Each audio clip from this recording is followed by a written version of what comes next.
Hello everyone, అందరికీ నమస్కారం. నేను మీ శ్రీనివాస్ సోము. మా ట్రైనింగ్ ఫెటర్నిటీలో ఈ మోటివేషనల్ స్పీచెస్ చెప్తున్నప్పుడు ఒక అద్భుతమైన వ్యక్తి నాకు పరిచయం అయ్యారు. Is from Warangal.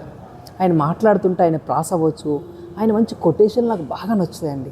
అసలు ఒక స్పీకర్గా మనం మాట్లాడుతున్నప్పుడు అటువంటి కొటేషన్స్ని ఎట్లా మనం ప్రిపేర్ అవ్వాలి, ఎలా చెప్పాలి, అసలు అవి ఎక్కడి నుంచి వస్తాయి, ఆ విషయాన్ని, ఆ సీక్రెట్ని మనం ఆయన దగ్గర నుంచి తెలుసుకుందాం. హాయ్ సార్, నమస్తే. నేను మీ సునీల్ కుమార్ గాజుల.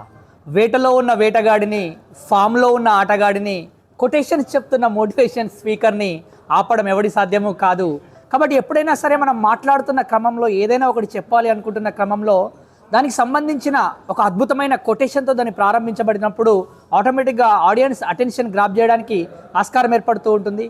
మరి ఎక్కడి నుండి వస్తూ ఉంటాయి ఈ కొటేషన్స్, ఎలా నేర్చుకోవాలి అనుకుంటున్నప్పుడు ఎక్కువగా పుస్తకాలను చదివే ప్రయత్నం చేస్తూ ఉండాలి. వాటిలో చాలా అద్భుతమైన కోట్స్ దాగి ఉంటూ ఉంటాయి. అదేవిధంగా న్యూస్ పేపర్లోని మ్యాగజైన్స్ చదువుతూ ఉండాలి.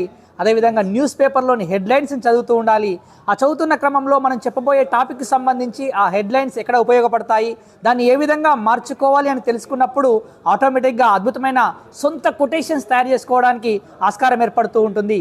మరీ ముఖ్యంగా ఒక విషయం ఏంటి అని అంటే, మాట్లాడడం నేర్చుకోవాలి అనుకుంటున్న వాళ్ళు ఇటువంటి కొటేషన్స్ ఉపయోగించినప్పుడు అద్భుతమైన మోటివేషన్ స్పీకర్స్గా మారడానికి ఆస్కారం ఏర్పడుతుంది.